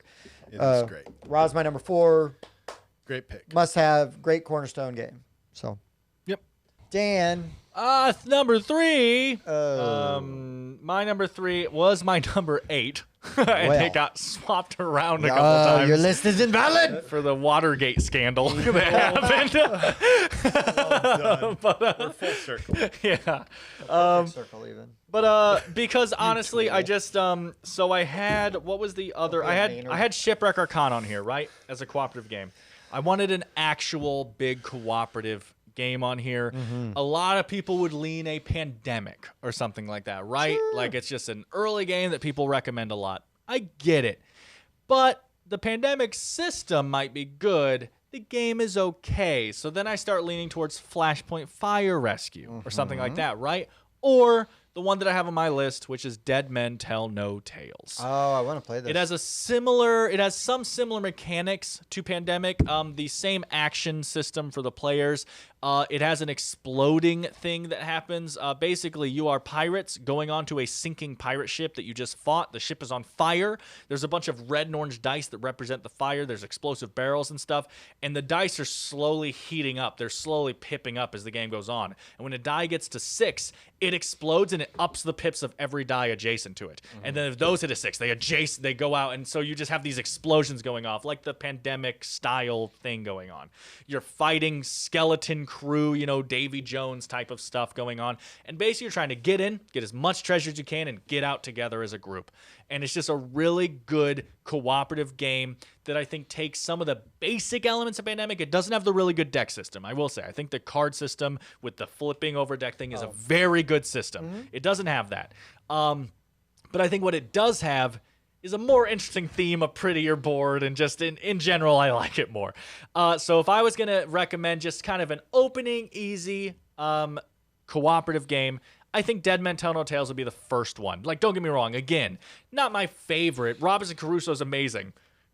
Meep, meep. Don't get that as your first cooperative game. So, yeah. Anyway, Dead Men Tell No Tales. It plays 2 to 5, I think. So, nothing too crazy. Yeah, 2 to 5. Nothing too crazy. Not hitting that 6th player yet, but I will. Ooh. Threats have been made. Promises. Number 2.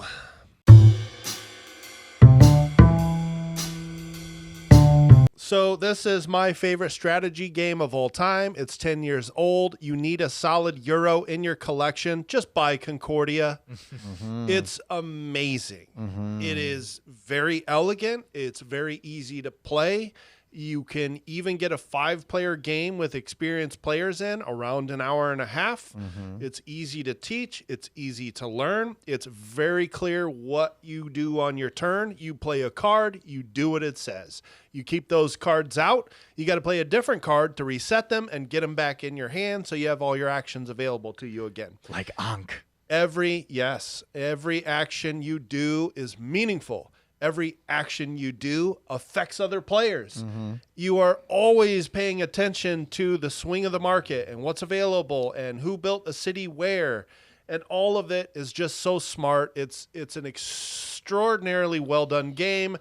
There's no chance. I wish I would have bought it within my first 10 games. Oh, right. If you look at the box and think it's ugly, just ignore it. Buy the game and play it. I was going to say, this is one where when you buy it, like have a friend order it online for you. Then when it shows up, keep it in its shipping Pretend box, like it's maybe. Medusa. Yeah, You're gonna turn to stone. never make eye contact with it, or you're gonna buy grapes, yeah, just like that lady. Just not a looker. And I didn't even look into the game for years because I'm like, there's nothing about the look of this game that appeals to me. And then I played it, and within like 3 or 4 rounds, I'm like, this is one of the greatest games I've ever played. And I knew that, like, during the first play, I knew that. I had a similar experience. It was just one of those, wow, this is fantastic moments. Halfway through it, it delivers on so many ways. I love this game, and you don't even need expansions. I play most of the time base Concordia without Salsa, without forums. Maybe get some of the extra maps for more variability. It scales it better to 2 players or versus 5 players. it's just so incredibly good, and it's easy to play. This is the Euro game to start your collection with. This is also probably, sometimes we do this little fun thing at the end of our videos, but I'm going to kind of do it right now. So far, Mike, this is the one out of your 10 that I want to add to my collection, right? Because I only hear amazing things. I have not really played good. it yet, It's and I've fun. only Gotta heard fix amazing that. things. So, yeah. Yeah. Tim, don't want to add any yet, but he still has 2 chances. Well, I still haven't played Dead Men Tell No Tales. Yeah, I really want to play a that. lot of people haven't, I think. I really So wanna play I definitely that. try to get people I to do believe it. I talked about that on our box art one. Yeah, so my number 2, I'm going to go with, because it's my list and it's games that I like. And if I'm only going to have one type of this game, I'm going to add it to my collection. Hi. It just better not suck as well. Oh, it doesn't suck. As a matter of fact, it is great. But I'm sticking with the Egyptian theme. I'm going to say Ankh. Oh, hey! Ankh is my number 2. Because if I'm going to have a territory control game with asymmetric powers, right? Don't get me wrong. I love Cthulhu Wars.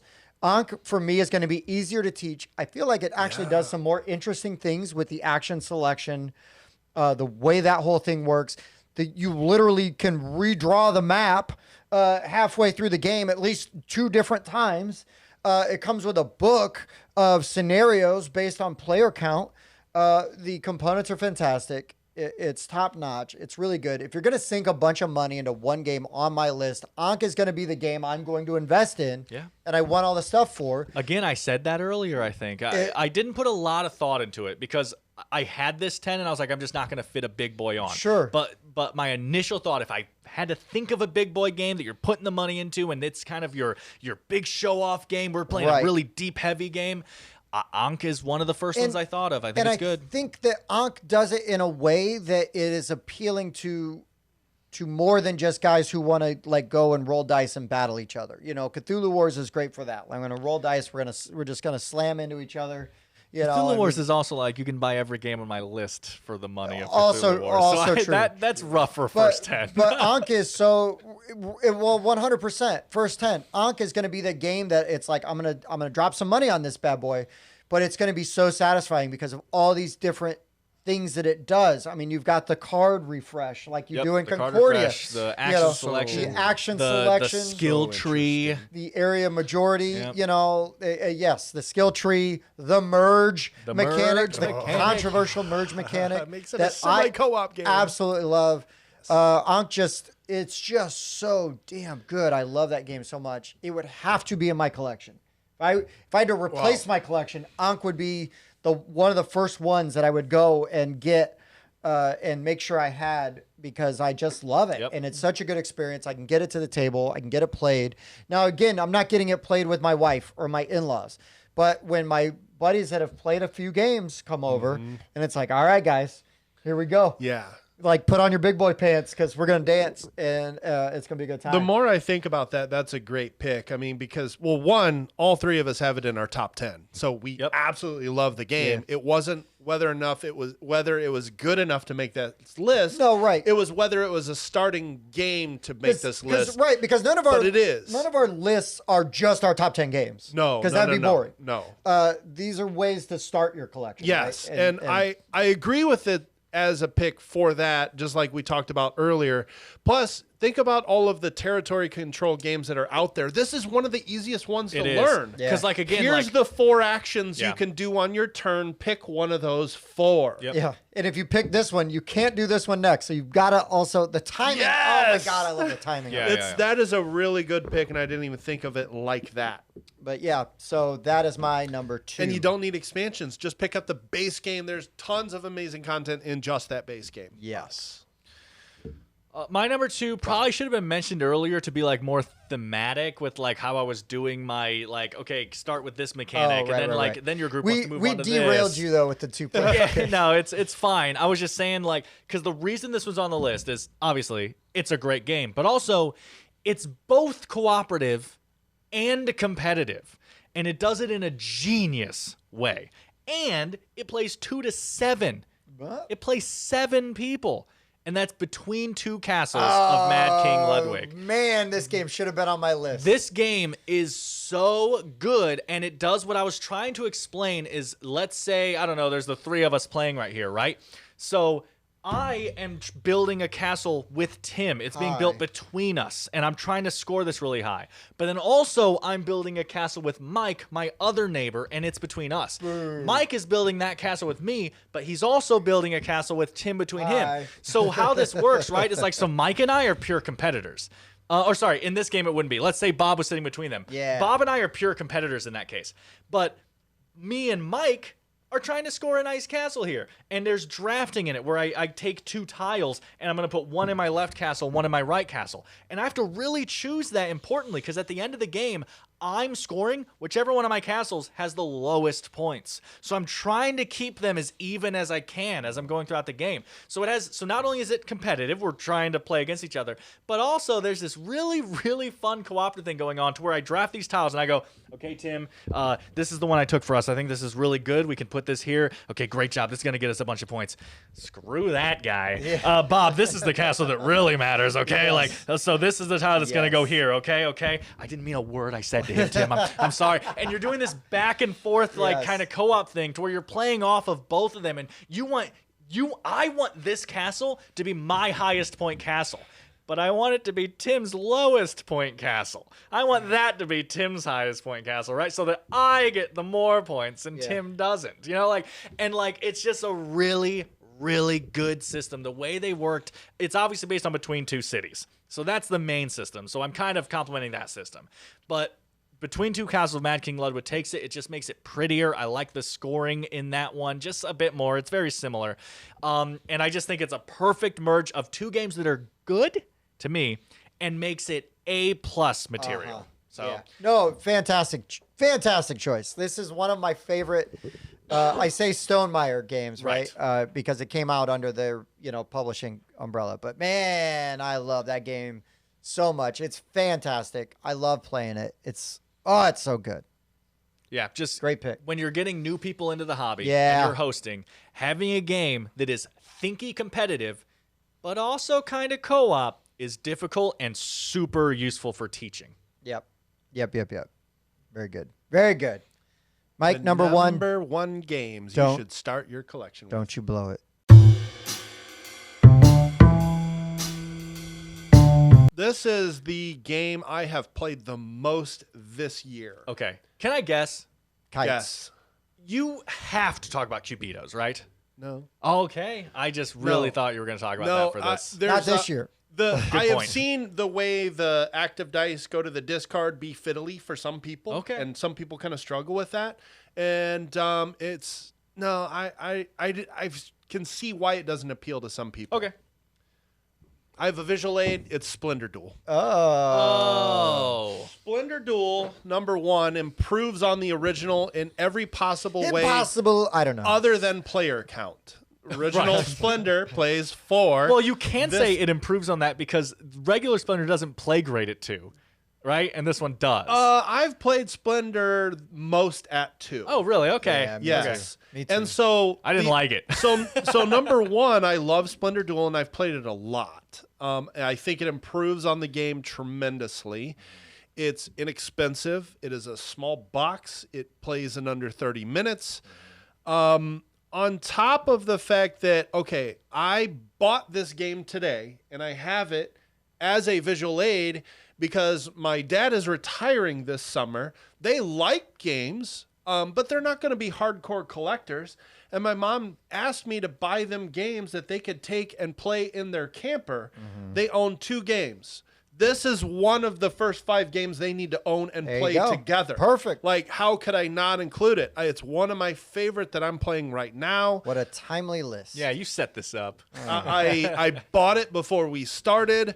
I can't say enough good things about Splendor Duel. If you want a very interesting tactical 2-player puzzle that you can play over and over and every game feels a little different. It's got some engine building, some set collecting. I can't say enough good things about Splendor Duel. It's a fantastic game. Never played it. Love to try it. It's I like Splendor quite a bit. Never so. played it. Hate to try it. There we go. if you like Splendor, then this game is a home run. If you Right. don't, I still think it adds more interesting things to the puzzle. I that like is spatial Splendor. stuff. The bag refill and getting the chips on the board instead of just take the 3 you want. The 3 you want may not be there, and so then you're forced to refill the board. But if everybody already has chips, there's not much to put back out. So then you're like, well, what can I do now? And so the decision matrix here is more involved than original Splendor. Decision Matrix. The decision Tales of matrix. Arabian Nights all of a sudden. Yeah, all right. Splendor all right. Duel, very easy pick. Nice pick. Nice pick. My number one, I played and it blew my mind. I loved it. It became one of my all-time favorite games. I love deck building games. Yeah. I absolutely. Can I love guess deck yours? building games. You're not gonna guess it. Oh, okay. Wow. It's Amazing. not that Then go one. on. It's not that one. Crossover, I got a visual aid for that Yeah. one too. It's not that okay. one. Oh, darn. But I realize that there's a lot of push your luck on my list, and this game is one of those. Clank, just Oh, OG okay. straight up Yes. Clank. Great game to start with. Yes, I could have said DC Deck Builder. Not for everybody, and a little simple. Especially if you start early on, it will get simple for you, and then you find ways, like I did, to make it more interesting. The expansions are better. Anyways, Clank is such a great entry point. Even just regular Clank, Clank in space, whatever. Pick your theme, whatever style you want. Yeah. Clank in Space was my 12. I love Clank in all its forms. I love Clank Catacombs. I love Clank in Space. I've played with the Pyramid. I have the Sunken Treasures. Treasures, but I haven't played it yet. I have Clank Legacy. Haven't played it yet, but I'm dying to. I think that's one Me because too. we haven't played it yet, right? You haven't played Clank Legacy yet? No. Like this might have to be like my Clank Legacy group. Because we all enjoy Clank quite a bit, as far as I can tell, right? I mean, yeah, it was What your is number it? 12. Yeah, yeah, it's my 12. But no, I just love Clank. When I first played Clank, I was like, holy shnikes. Because you've got the board, there's the pressure luck of diving down into the dungeon. And I feel like everything that they put out for Clank just kind of makes it a little bit better. Yeah, I just enjoy it. I will sit down and play regular Clank. I will play Clank in Space. I'll play any of them, but just Clank. Clank is a great game to have in your collection. It is so much fun. There's jokes on the cards, so it caters to the whatever kind of nerdery you are taking part in. And man, I just absolutely love Clank. It is one of my all-time favorites, and I feel like a great way to begin your collection. Great Also affordable. choice. Also Great very affordable. choice and always available. Yeah. Yeah, good pick. I almost had my list, just couldn't make it. My number one. Do you guys want to start a chant with me? Rah, rah, rah, rah. Of course it's Raw. It's so good. It's affordable. It's fun. It introduces, you know what? I get it. I'm in the minority. Your game group will probably want to push your luck game. And if it needs to be one of those, then it needs to be Raw. It's the best one that exists. I also, which you might pick up on with Raw here and me saying Ankh would have been my big boy game maybe. I really like Egyptian theming. Don't know why. But so this game has just so much going on. We have I don't know where it is. We have a visual representation right here of the new one. But yeah, I don't want to beat a dead horse here, guys. Ra's amazing. Don't want to beat a dead pharaoh. Yeah, there you go. Actually, I do. Red tile kills 2 pharaohs. So the one thing that I will say, because I didn't say it earlier, is what Ra reminds me of is that we do have a review right here of Ra, the new one. It will be out, pretty soon. If it's not there immediately, something else will be. At the end of this video, if you guys want to see any reviews of games we've talked about, I'll see as many as I can will be in the little card section at the top of the video. There so you go. I can only fit 5, but I'll try to find 5 that The might 5 interest best you ones. guys. Yeah. So anyway, Ra is my number one, especially with it being back in print now again. Never even would have came close to the list before this. Right. But now that it's coming back in print as a beautiful version, The fact that it is in print is like, it's so good and seize the opportunity. Yep. It's really good. Great to have in your collection. yep, that's me. Good pick, Dan. I really Good like pick. that pick. Yeah, that was a good one. That was a pretty good one. To your point, I wanted to point out we have reviewed off of my list Splendor Duel, PlanetUnknown, Heat, Wingspan Asia, which elevates the 2-player experience, Star Wars Deck Builder, and Scout. So 6 of my 10 we've reviewed. Okay. We've reviewed about half of mine. Yeah, most of mine. I don't want people to go back and watch us review Lords of Waterdeep. I don't think. I wasn't sure if we had done that one because it was so long ago. I wouldn't have been part of it. I'm definitely going to go back and watch I'm pretty sure we did. And man, it's early days. It's really rough. Yeah, they used a Polaroid. You know, Dan had a different voice then. It's kind of like the and season one different of The body. Simpsons. Yeah. Tim had hair. Yeah. Well, It wasn't that long ago. Cult of the Deep. I believe we did our official review last summer Yep. after Origins. And then Ankh, we obviously have a review. Man, the Rebellion review. I don't know. That one's probably pretty old. But like Marvel Remix, we've got a review for sure. Yep. Taverns, there's definitely a review of. Probably still getting into that. You're starting to get into that older area where we weren't as polished. But Ready, Set, Bet, definitely have a review for that. Marvel And Raw. Remix, Watergate, Whitehall Mystery, just one. I'm pretty sure you guys did. I don't know if I was in that one. Between Two Castles, most of these Definitely, have yeah. reviews. I'll find 5 that I think might be interesting and put them up there. Otherwise, maybe check out our channel if you want to see any reviews of these, you know? Yeah. Since this list was so tight, I would like to do honorable mentions. Yeah, Because throw I some out have there. so many I I couldn't already include. said the 2 that I could think of. Oh, really quick, before honorable mentions, this is useless, but I don't know if you guys have anything to say about this, so I wanted to jump in now. I did find the average price if my 10 games were the start of your collection, and obviously sales out of prints, these are all affecting these prices, but right around 315. Oh, to buy every is game. to buy- $31 on average. then. Right. Nice. To buy every Not bad. game on my 10. If Not this bad. was literally your 10, that's how much you would have to spend. And while that's a nice chunk of money, I think that you have a fantastic Oh my gosh, start what to a collection cornerstone. right there. And if you can average $30 a game these days, that's pretty That's good. true too. Yeah. And I wasn't trying to keep it cheap, right? I just Right. after I had my 10, I totaled it up. So Yeah. Okay. No, that's good info. Okay, I'll just kind of hammer out all my honorable mentions real quick. I didn't fit any social deduction games on my list, and as everybody knows, I'm a huge fan. I just I know they're not for everybody. If I was going to start with one, I'd probably start with Secret Hitler. I think it's easy. It's available. I know they're not for everyone, so try out Hitler. Yeah, that's the other problem is that theme is Yeah. problematic for people. But as far as the easier ones to play, it's my favorite. I also happen to love auction games. If you're gonna, if you want to try an entry level auction game, I'd either suggest Reiner Knizia's Modern Art or Raccoon Tycoon. I think they're great entry level auction games. I know this is an auction. I was kind of expecting Chinatown to get a shout out. Oh man, Trading, I covered with Catan. Sure. And I actually forgot about Catan, and I'm like, I'm driving over here. I'm like, how can I not put Catan on a? I'll show you how. But so I didn't include Chinatown because Catan has the trading, Sure. but Chinatown is only a trading game, and it is very easy to play and available. Chinatown, also a great game. Didn't include word games. I prefer Decrypto to just one. That is the word game I would start with.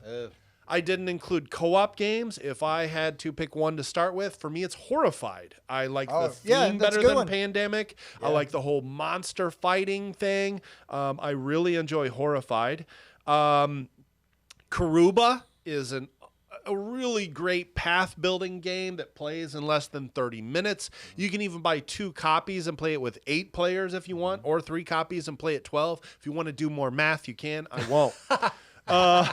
Continue. Quick 2-player card game, Lost Cities the card game. I still that's the first game I started my parents' collection with. I think it's fantastic.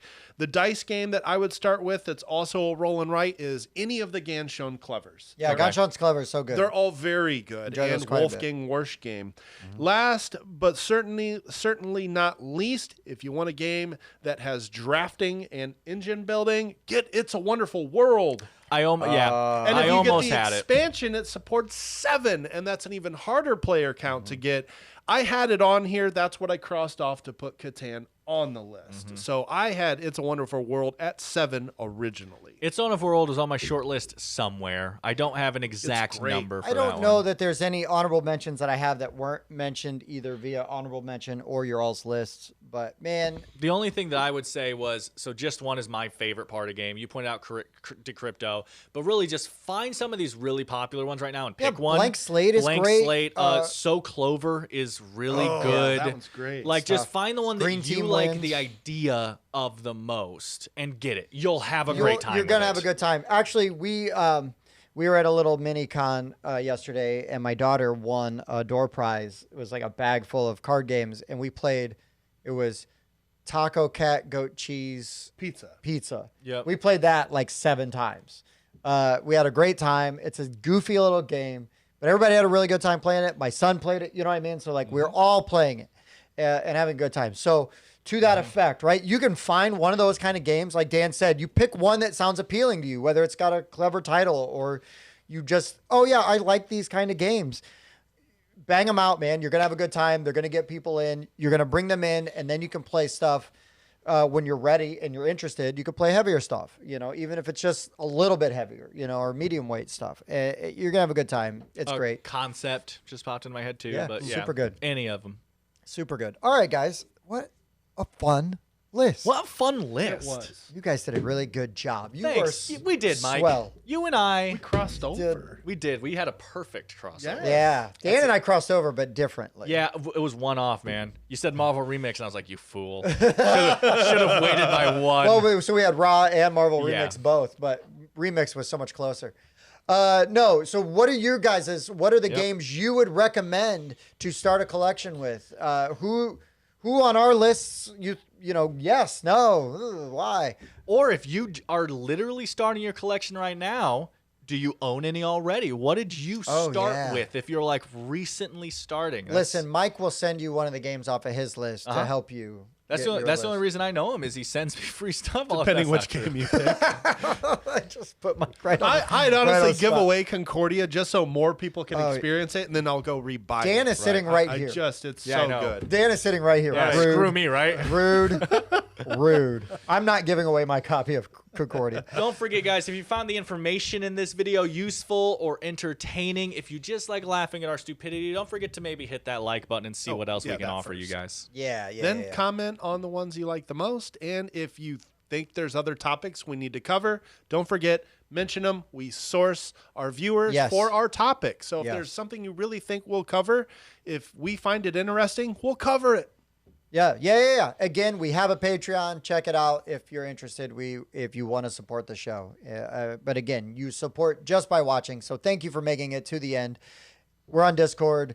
Whiskey Wednesdays live stream. We stream to both YouTube and Facebook. The Book of Face. The Book of Face. We'll be at Origins. We'll be at Gen Con. We're out there. We are out there. So for the Board Game Rundown, I've been Tim. He was Tim. I was right. This is Mike and Dan. We'll see you next time. I got 2 sharks. Do, do, do, do, do, do. 2 sharks. Do, do, do, do, do. I hate you.